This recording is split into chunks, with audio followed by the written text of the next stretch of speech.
upon a timepiece there sat an ordinary fly. Now, this fly wasn't bothering anyone. He wasn't even trying to find out what time it was. But the timepiece happened to be a sundial that stood in a king's garden, and the king was averse to flies. Gotcha! The poor fly was imprisoned in a Leyden jar, and each day at sunset, the king would pay his captor a visit. This'll teach you to sit on my sundial. To the king's surprise, the fly spoke. Let me go, Sire, and I will grant you a wish. Gadzooks, it speaks. Release me, and you can have anything. Anything? Well, I'm only a fly. Make it within reason. Just then, the king's royal minister entered the room. Your subjects are at it again, my liege. These signs were stuck in the moat. Help stamp out kings. Down with highnesses.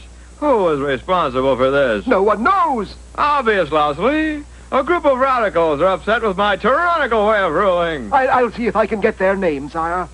If only I could overhear those rascals when they're plotting. You can.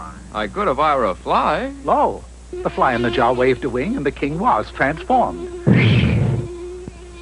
I can fly! I can fly! The fly in the jar was given his freedom, and the king quickly took off for the village square, which is where the village squares usually congregated. The king is a fink. Be careful. The walls have ears. The walls didn't have ears, but they did have flies, one in particular with a crown on his head. I still say the king is a fink. The following day, the fink sayer was brought to the castle in chains. So you admit that you called me a fink? Yeah, I do, but I don't understand how you found out. By the end of the month, the radicals were filling the castle dungeons to capacity, all because the king was able to change himself into a fly and overhear the plots against him. Congratulations, your highness. Your kingdom is completely under your iron hand. Now, this particular king was loaded with bad characteristics, including avarice, or greed, if you prefer. Tell me, minister, that kingdom across the river, is it larger or smaller than mine? Larger, your wickedness. Then I must have it. So saying, he called upon the king who ruled the kingdom across the river. Nice kingdom you got here. We like it. I don't suppose you'd care to sell it. No, I wouldn't. How about a trade? It was then that a lofty tower caught the evil king's eye. What do you keep up there? Just my daughter. She was locked in there by a witch about a month and a half ago. Uh-huh. Her name wouldn't be Rapunzel, would it? No, Betty. How come you don't let her out? She can only be freed by the man she'll marry and like that. What else does a man get, besides her? An autographed picture of Key Luke. Anything else?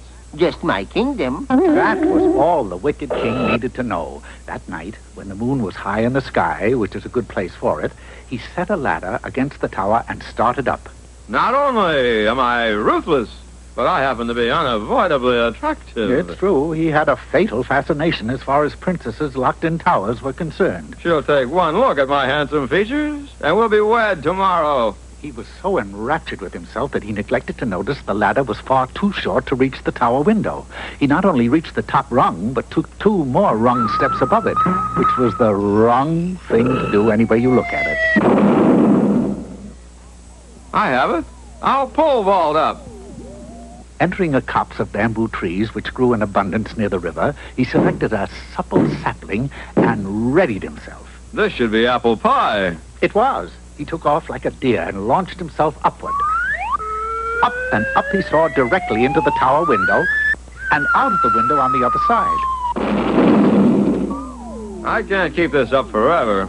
Suddenly, from a nearby rosebush came the familiar voice of the enchanted fly. You know, I could sit here all night and watch you.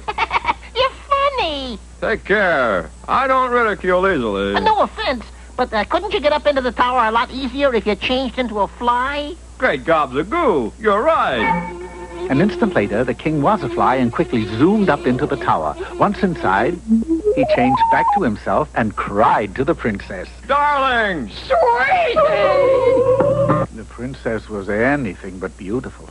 Gad, I wouldn't marry her for all the kingdoms in the world. Once again, he became a fly and off he darted over the river back to his castle. But in his haste, he decided to fly through the village. What's more, he took a shortcut through a tailor's shop. 7! I killed 7 with 1 blow. Yes, this was a gallant little tailor.